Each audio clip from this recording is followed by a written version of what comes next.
Spencer, welcome to the podcast. It is awesome to have you here. Thank you. I'm excited to be here. Let's just dive right in.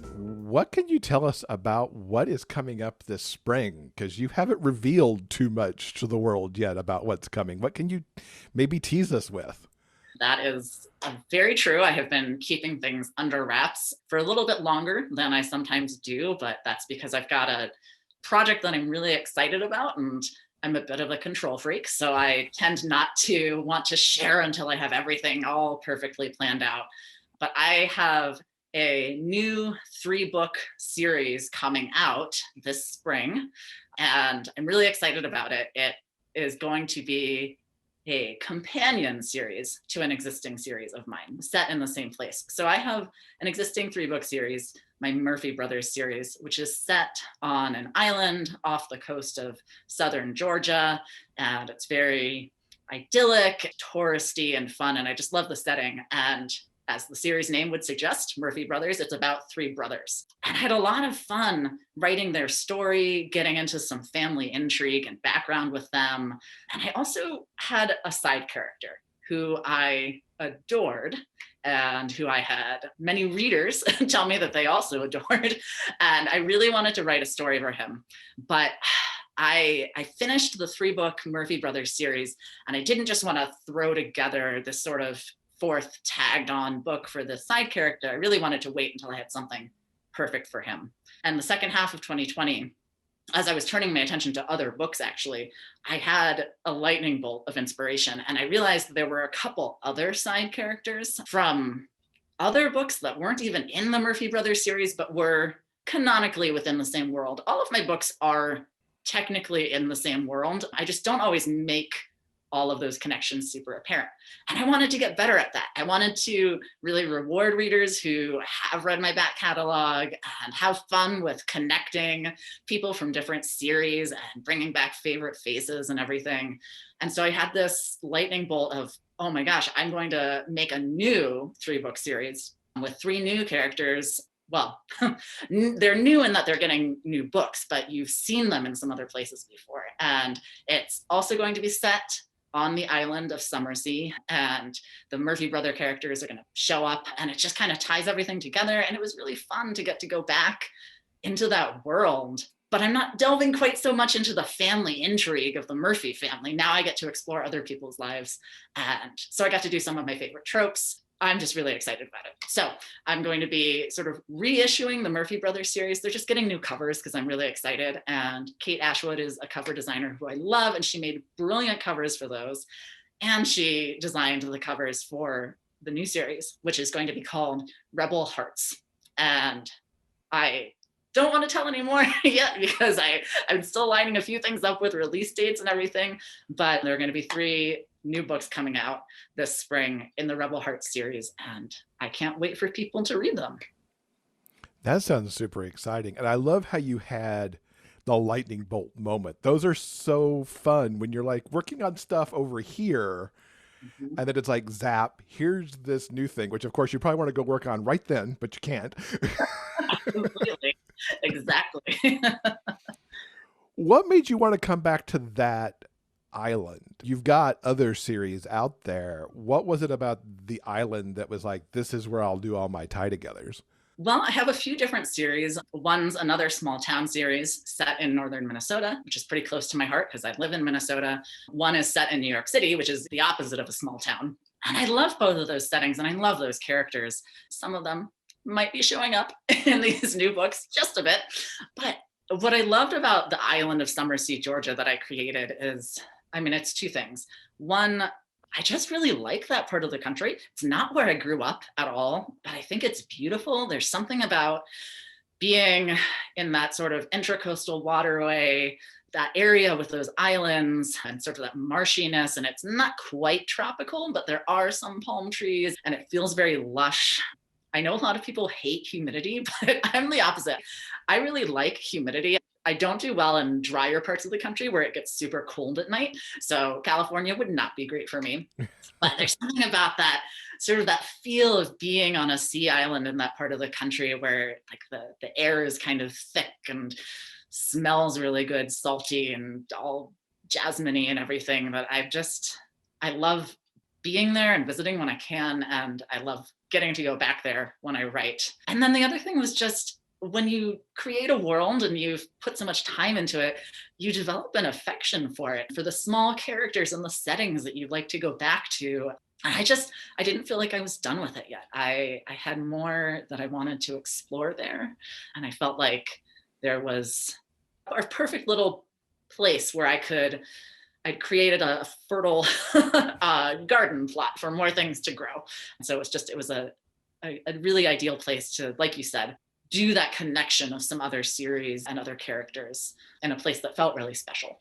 It sounds like you've been there to that area. Is there a particular island or a particular sort of thing from there that you kind of based your island on? A little bit. So a few different things. I have been there a few times. There's an island actually in Florida, like just across the Georgia-Florida borderline, that I think is called Amelia Island, which is actually I think it's entirely a park. I don't think there's any commercial or residential building on there, but it's beautiful. And I have loved spending time there. And I've also just spent some time, on some of the more touristy areas. If you go a little bit further north up to Hilton Head or even up into the Outer Banks, roughly Summersea Island is based off of Jekyll Island in Georgia. I refer to it in the series. You can't get there by car. You have to take a ferry over it, and the ferry leaves from Brunswick, Georgia, which is a real city in Georgia. That's sort of roughly geographically where it would be placed.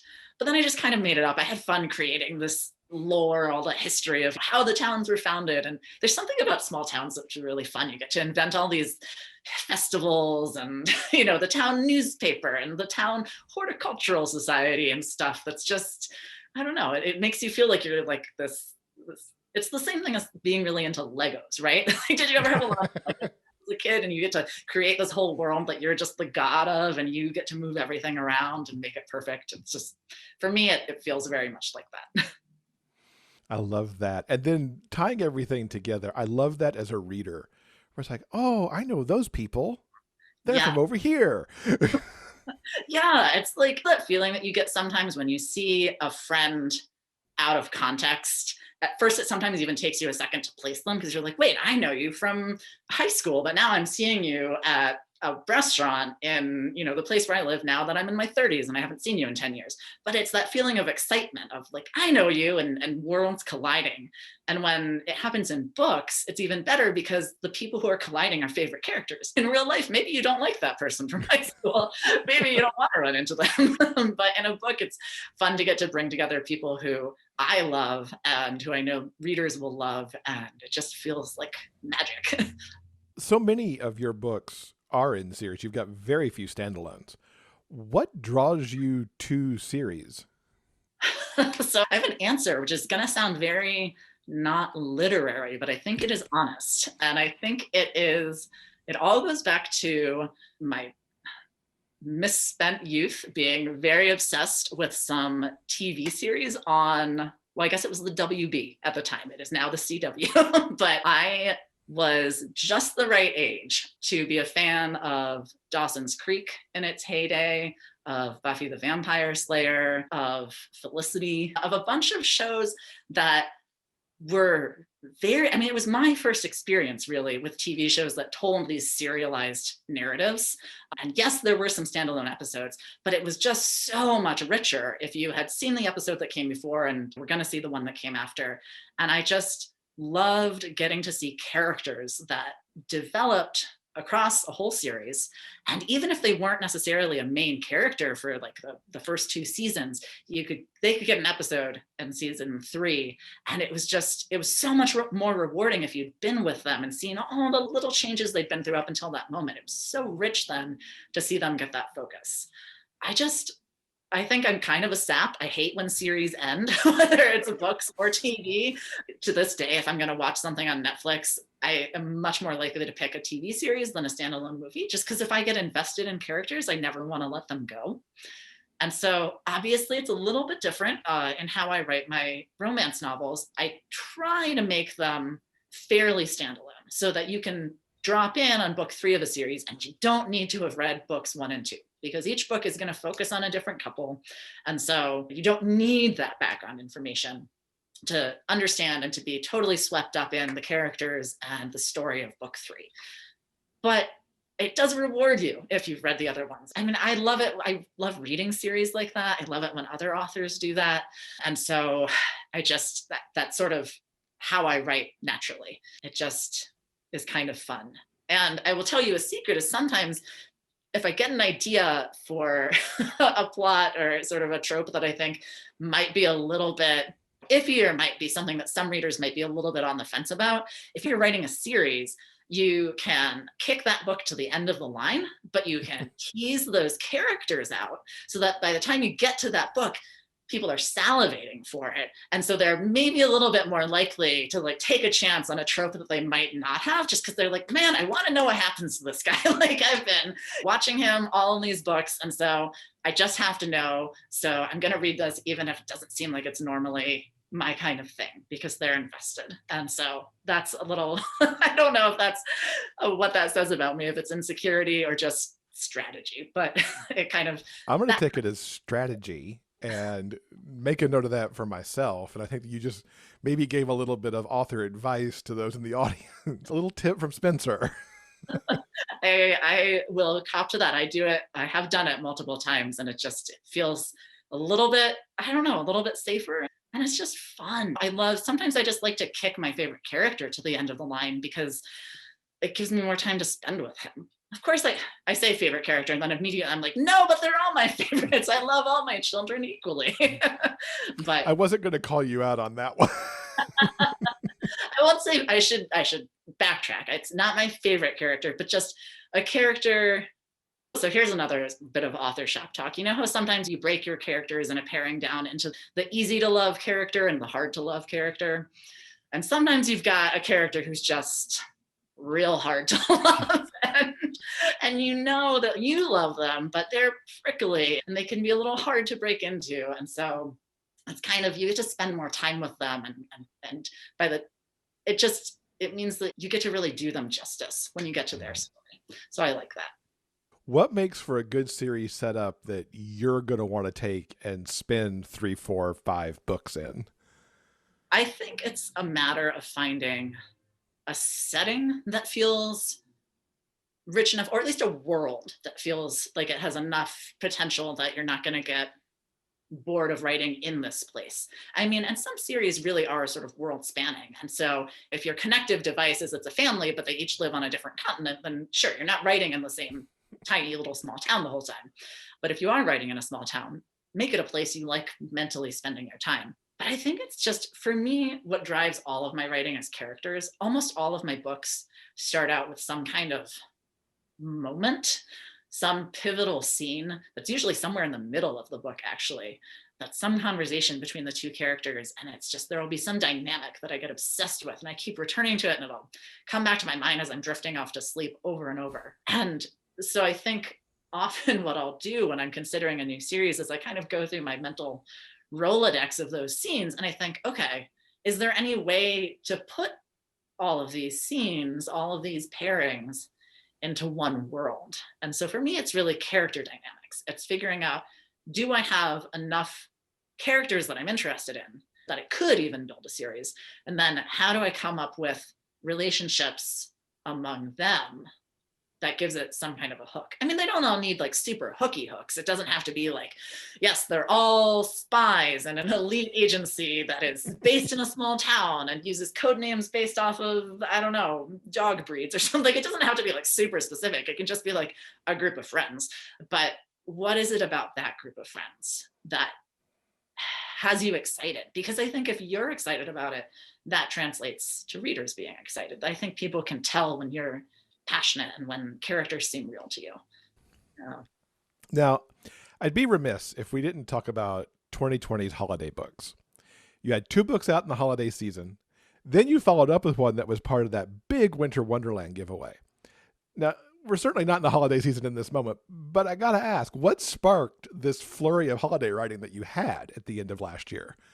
It's a good question. And honestly, the answer is serendipity or synchronicity. I mean, it honestly felt like something kind of came together in the universe to kind of direct me in that way, to put me on that path. And I am so grateful for the way that it worked out because I had so much fun with those books and I was writing quite a bit faster than I usually do too. So that was an interesting experience. I hadn't written that fast in about 4 years. It was nice to know I could still do it. So the first holiday book that I had that came out was called Seakist. And that happened because a group of authors got together and wanted to do contemporary takes on fairy tales. And I was approached by them and asked if I wanted to join. And I just thought it sounded fun. I love fairy tales. If you give me 1 second, I'm going to awkwardly reach behind me and pull out from this bookcase, this, which is this massive book, the giant all color book of fairy tales from, I think, the 70s or something, I want to say. Yeah, 1971 is the copyright. And this was something that that my family had when I was a kid. And I loved it. And I loved looking at it. They hired so many different artists to do the illustration. So each one's illustrated differently. And it's right at that time when it's like, you have to be able to read independently because it is a fair bit of text, but it's a really good thing for an early reader because there are these pictures that draw you in and the stories are super engaging. And I think that set a love of fairy tales for me from when I was a little kid. And I'd always had some favorites, and The Little Mermaid was one of them. God, I loved The Little Mermaid as a kid. I remember wanting to see it in theaters so bad, and we had to go see Prancer instead when we were visiting my grandmother. Sorry.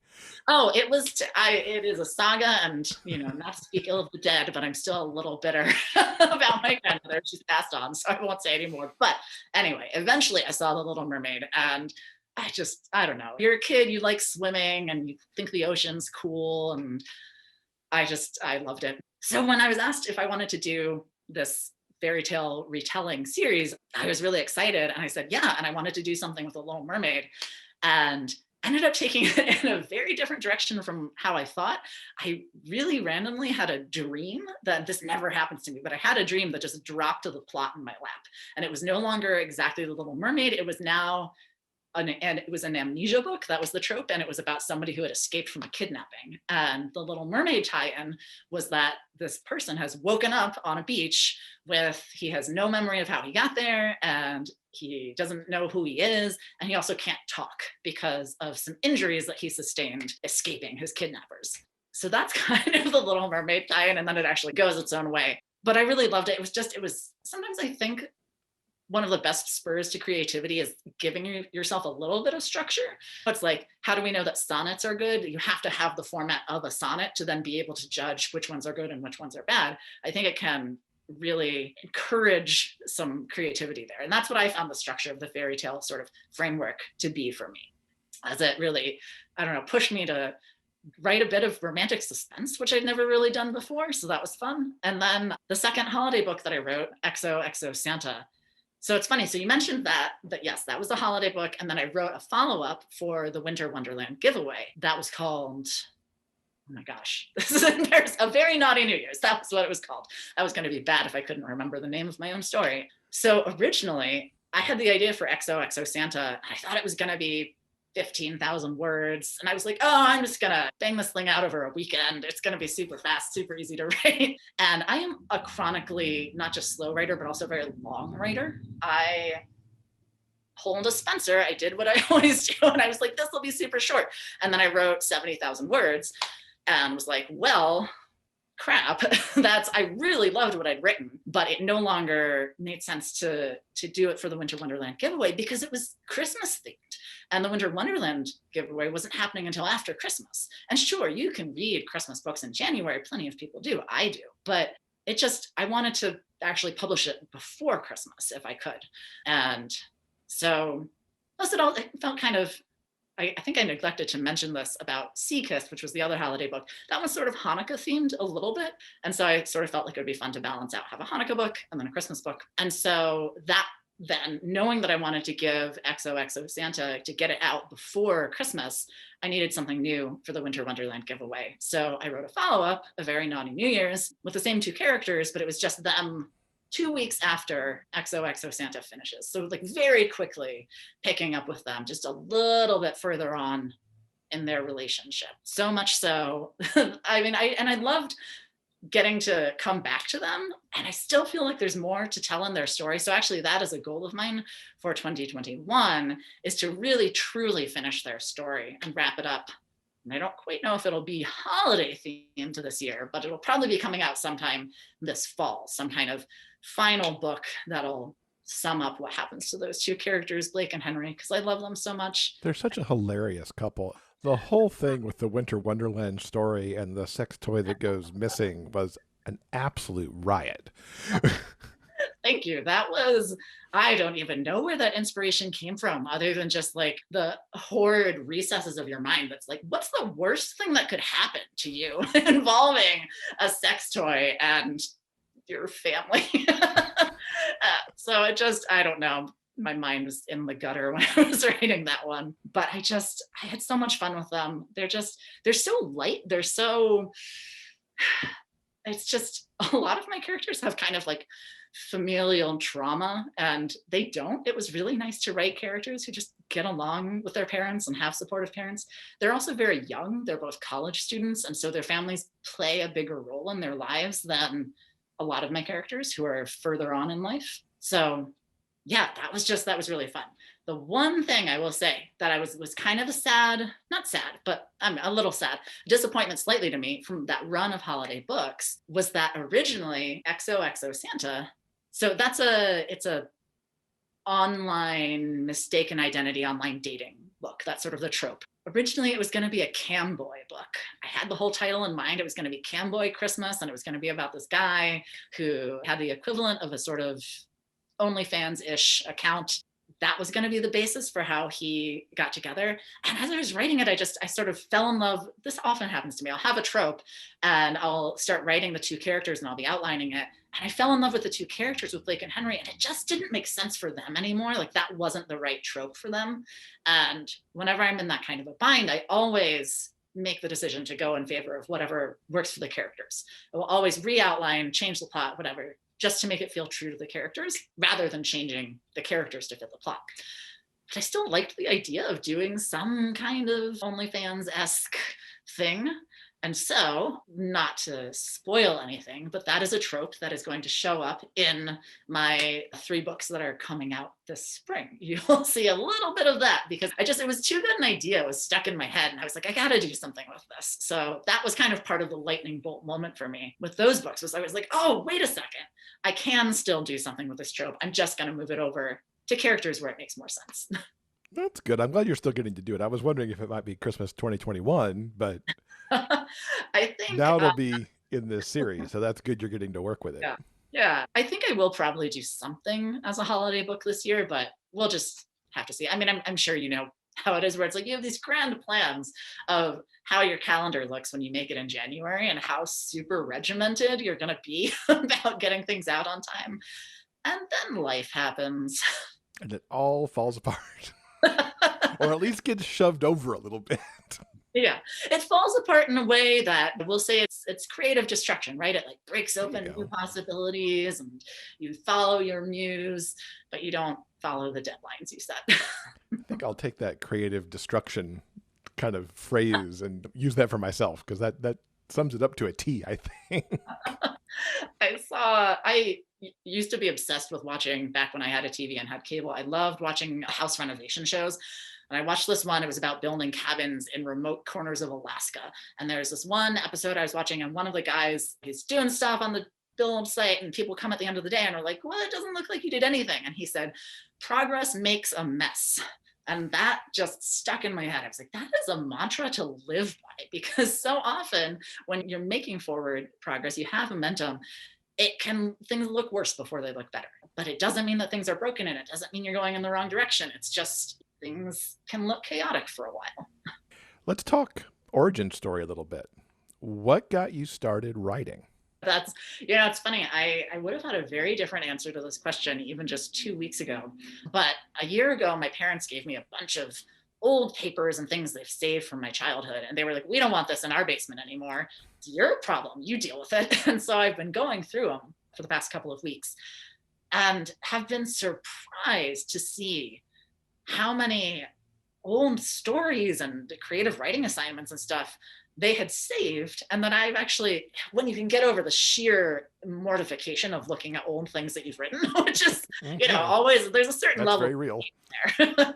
But when you can break through that and actually read it, it's kind of neat to see that I'd always had a writing bug, and I didn't think of myself as someone who's always had a writing bug. So that was kind of a neat, very recent revelation. I would have said before seeing all of that, my answer, which is still mostly true, would have been that I was always the kind of person who told stories to himself. It was how I entertained myself. I read a lot as a kid. We took a lot of long car trips driving between the East Coast and the Midwest. And I was that kid, he just like, you stare out the window and you're just making things up in your mind. And for a long time, that was very internal. It didn't have an outlet. It was just sort of how I moved through the world and how I processed things. I think often it was like if I was dealing with something emotionally, I would kind of turn it into a story in my head to kind of work through it. And I think sort of, so the two proximate causes of how I got started writing, how I went from having all of that internal stuff to having it be something I was actually doing something with. I had an office job for much of the aughts and the 2010s. And like many people do or did in office jobs, I would click around on websites and just kind of sometimes procrastinate. And I remember reading this article about two women who started writing dinosaur erotica and self-publishing on Amazon and who were making a fair bit of money doing it. I think they were both college students in Texas. And I think this was 2013 or 2014, I would say. So a bit before I started publishing. But it stuck in my head as, how is this a thing people do? How is this a way that people make money? That's crazy. And it wasn't that I was so interested in dinosaur erotica specifically, but just, I mean, they talked in the article about how low the barrier to entry was. And that was one of the things that had always scared me about writing. I would have loved to do it, but I was really intimidated by the idea of writing a book and then having to shop it around to agents and then try to go the traditional publishing route. It just felt very overwhelming. And like, who was I to say I even deserved that? I hadn't majored in English literature or creative writing or anything. And so realizing that there was this way that you could get your stories out there where the only barrier was, could you write it and could you handle the fairly simple back end of uploading something to Amazon? That was really eye-opening for me.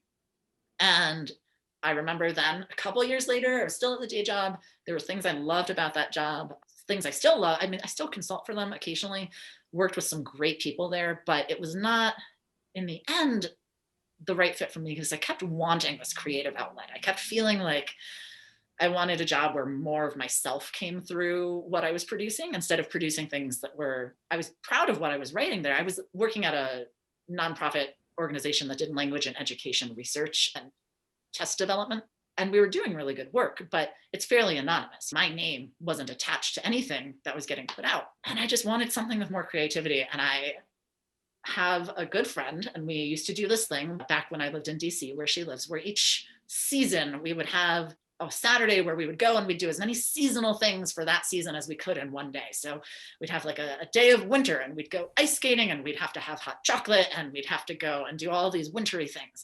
A day of spring, a day of summer. And we had a day of fall, and in the fall of 2015. I remember we were talking, we'd gone for this hike and we were driving back, and somehow we got onto the subject of passion, and the question of what would you do if you couldn't fail came up. And I was like, writing. I would write. I would actually do something about this. And that conversation inspired me to go home and sit down and write my first short story, which to this day has never been published. I'm a little, I won't say embarrassed by it, but it's very early Spencer, we'll put it that way. It's a deep cut. That inspired me, and I never published that one, but that made me realize that, oh, if I actually wanted to do it, I could sit down and write something. And by the time that spring rolled around, I was just ready to give it a go. So I had heard about Amazon. I knew there was a way to publish there, and I trusted myself to be able to write a story at that point, and it just kind of went from there. What led you to romance? I think it was a natural fit. I mean, I think to a certain extent, there was a little bit in that part that was in the back of my mind that had read that article about dinosaur erotica, where I was like, oh, right, erotica and romance with sex scenes. That's something people like. That's a big genre. And you always hear about how big the romance industry is, and it is. And the stories that I told myself a lot were always had romantic elements, even if they were science fiction or fantasy stories with adventures and swashbuckling knights and things like that. There was a romantic element to it. And that first story that I wrote after my day of fall with my friend, it was a first kiss story between two guys who were on a high school swim team together. And I think it was just, that was what was on my heart. That was what came out kind of naturally. There are lots of other genres that I love to read as well, and that I might want to try writing in someday. But romance felt like a natural fit, I guess. I'm fascinated by people and what makes us tick, by sort of our search for happiness. And I think that search for love or some kind of romantic partnership is often one component of a meaningful life for people. And I'm just a sap. I like romance. I like reading romance.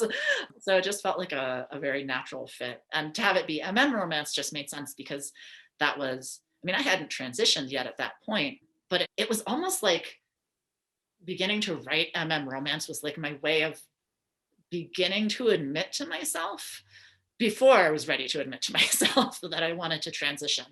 I had family members who asked me, like, well, why are you doing that? Why aren't you writing MF, for instance? The thing that I said was like, oh, if I write it where it's about two guys, it doesn't feel as much like I'm writing about myself. I don't feel like anyone's going to assume I'm writing about my own desires or my own wants or whatever. But like inside, I kind of knew that it was the opposite, actually. That was kind of a lie. And it's not to say that I'm the same as all of my characters and that I want whatever my characters want. But I think I was drawn to writing romance because it was speaking to a part of my own identity that I wasn't quite ready to publicly own yet, but I couldn't stay away from either. I was drawn to it. And for those who don't know, you are trans. Yeah. And have been publicly out for quite some time alongside your career. Yes. Yeah. I started, Spencer Spears is a pen name. It's far too alliterative to be a real name. And I picked it actually because I had known both a male Spencer and a female Spencer when I was growing up. So to me, it was a total gender neutral name. I didn't realize that it skewed male in most people's heads until after I had published under it. But yeah, I picked it thinking that was going to be sort of, I wasn't sure if I was ever going to be publicly out, if I was ever going to attach my face to my name or any of that. But as time went on, something that I love about the romance community is just how accepting and encouraging it is, and how it does give you a chance to connect with people and to really be your authentic self. That sounds so cheesy, but it's true. But it's so true. Yeah. I mean, you spoke to some of that when you were in the documentary that was done at GRL in 2019 as one of the things you liked about this genre and the people in it, the authors and the readers. Absolutely. I think that I think it's just, there's something really special about the way that people feel like they can open up and be a little bit more vulnerable. Obviously, it's scary. It's still the internet, and bad things can happen. There can be drama. People can get doxxed. So you still want to have some common sense. For me, it's been an overwhelmingly positive experience. And I think writing helped me feel more comfortable. Eventually, coming out as trans and talking about transitioning, it really gave me a safe space to say who I was, where I knew I would be accepted. I also knew on a very intellectual level that my family is wonderful, and I knew they were going to accept me, and my friends are wonderful, and I knew they would too. But there was something where in the gay romance community, it's not just acceptance, it feels like celebration. And that felt really special. So yeah, I think it's a wonderful place. Swinging back to some of what inspires your writing, who are some authors who influence and inspire what you like to write? That's a hard one to answer because I am indiscriminate with how I read. I read a lot of genres that are not romance. I mean, there's certainly a lot of gay romance writers who I honestly try not to read while I'm in the middle of writing, because I really don't want to accidentally take on somebody else's voice. But when I'm between books, authors who I love to just dive into. But for fear of saying too many people and then leaving people out and like not wanting to hurt anyone's feelings, I will say probably the authors who have influenced me a lot come from other genres too. There are just a lot of great American writers out there writing contemporary fiction. I love Louise Erdrich. She's written a lot of books that I really like. Her Justice trilogy is great. Her writing is just powerful. Marilyn Robinson is another. To me, they're both writers who I return to a lot when I'm thinking about characterization and place. I read a lot of science fiction, a lot of mystery, a lot of YA. I was a huge science fiction and fantasy reader when I was a kid. So, I mean, honestly, like, there are probably fantasy writers who have influenced me more than anybody, because they're like the oldest writers who have been in my consciousness and whose books I still reread. Patricia Reedy is a fantasy author who lives in Minnesota, actually, who I love. I loved her books from when I was like 9 years old, I think is when I read her first one. I just think she's got such a good touch with humor and with lightness and keeping a story moving. And even though I write contemporary romance and it might seem like there's nothing there in common, I think there's a lot you can learn. I love Maggie Stiefvater. She's a YA writer who's phenomenal with language. I wish I had her way with language.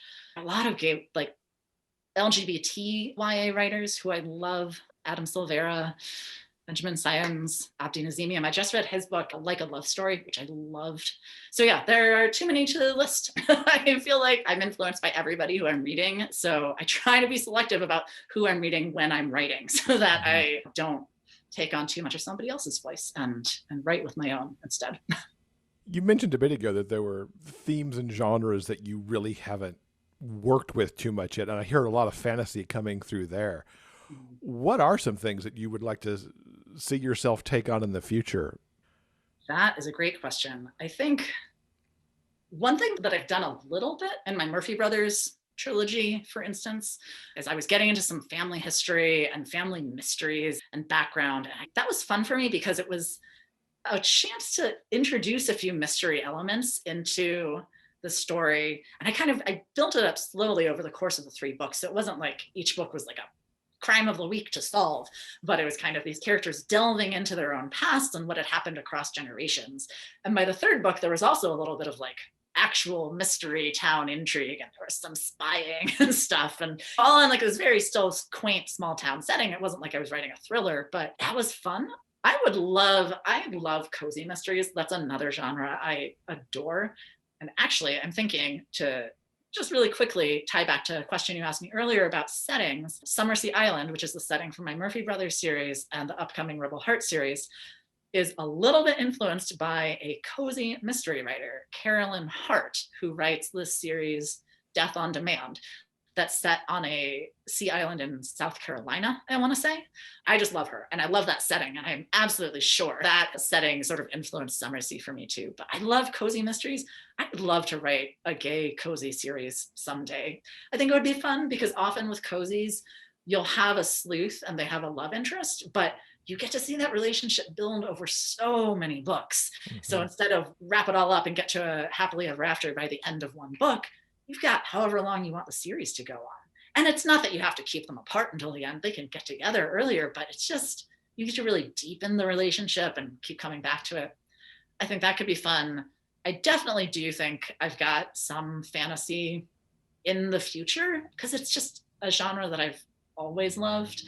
But when you do anything, you want to do it well, right? I mean, it's the reason I haven't published that first story of mine.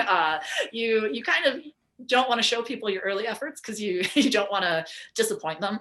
So I would be hesitant to jump into totally new genres without quite knowing what I was doing first, because you don't want to disappoint your readers. But I could see myself dipping my toe in the mystery waters or into the fantasy waters at some point, maybe even regular contemporary YA. Though that also kind of scares me because I have so many authors in that genre who I love and who are just absolute idols of mine. So that would feel very like terrifying to even be putting myself in that same category. I can't wait to see all of that from you whenever it happens. It's all happening in 2021. I'm just going to write 50 books. It's going to be great. We won't hold you to that here. That's probably fair. 2022, maybe at the latest, though. So. Yeah. A little smidge of extra time. What's a book you've read recently that you would recommend to our listeners? So a book I read recently, it came out a few weeks ago, so it's not like hot off the presses, but it's Show Me by Nev Wilder. It's the 3rd book in her extracurricular activities series. And I love it. I mean, I talked a little bit about Xoxo Santa was one of my books that has my youngest characters there in college. So this series of hers is set in college. And I've been really enjoying that kind of new adult feel recently. And it's just really fun. It's got sort of a camboy OnlyFans aspect to it. And that's clearly something that's been on my mind recently. And I just love the way she writes. It's funny. Her touch with characters is so good. And it's a series. So there are 3 books to enjoy. So if you read one, you've got 2 others that you can still sink into. So yeah, I just finished that like 2 nights ago. Stayed up way too late reading it. Oh, those are the best books, though. Oh, completely. When you're, at a sleep deprivation the next day because you just finished that wonderful thing. I had to, on like Netflix and Amazon and everything, on Hulu, I had to turn off autoplay when you finish one episode and it kicks you to the next one, because I'm really bad at like saying no and actually making myself stop. And I really need that for books in between chapters. I need like my Kindle to pull up a blank screen to be like, are you sure you should still be reading? Or like, we're noticing on your clock that it's 2 a.m. Are you sure you don't want to be asleep right now? Because I will just push through. And sleep timer for the Kindle. I like that idea. I love getting swept up in the book and I don't regret it. But like when my alarm goes off the next morning and I've only gotten 5 hours of sleep, it's a little challenging. Yeah. Speaking of Netflix, Hulu, etc., what have you watched lately that you would say, go binge this thing? Because you mentioned you're very into the series. Yes. Okay. Recommendation and I literally binged it. I watched it all in one night. I stayed up until it was truly light outside and birds were tweeting again in the morning. This series on Amazon Prime called The Wilds. And the way that like I've seen it described, and it is somewhat accurate, is that it's like Lost but with teenage girls, or you could say sort of like Lord of the Flies but with teenage girls, a cross between the two, except it's not actually like Lost or Lord of the Flies. But it's just really good. And I think that so often you don't get a lot of TV shows that have multiple young female characters who are all like really individualized, fully realized characters who aren't also part of some sort of love story. And it was really refreshing to have something where it's got some mystery elements and some adventure elements. I'm not spoiling anything by saying the premise is that it's a group of teenage girls who wind up after a plane crash on a deserted island and then have to figure out what to do from there. But it's just, I loved it. It completely drew me in. It was just, propulsive, really well done. Great acting, great writing. So I've been alternating. I watched that. And then my slower show that I watch is Gardener's World, which is a British TV show about gardening that happens weekly and is like very sedate. It's what you watch when you finished all of the Great British Bake Off and you're like, I need more gentle British TV. What do I watch? So Gardener's World is the other one that I've been watching. But that's really good because it's like, you just get to watch people talk about their gardens and plant things. But like, you can actually turn it off when you're tired and it doesn't grip you in quite the same way. So that's been my other one. Very cool. All right. Well, you've given us so much to think about here, especially with that series coming out this spring as you revisit the island. How can people keep up with you online to know, perhaps most importantly, when that series starts to roll out? The best way to probably keep up with you'll be the absolute first person to hear about it, is to find me on Facebook and join my Facebook group. And I have a group called Spencer's Space. And so that's where all of the hot off the presses announcements happen first. That said, I know a lot of people aren't on Facebook. Don't blame you. Social media is exhausting. So you can follow me on Amazon. And I know that Amazon sends out updates whenever your favorite authors who you followed have new books. You can join my newsletter. You can just check my website, which will have the announcement of the new books once they're live.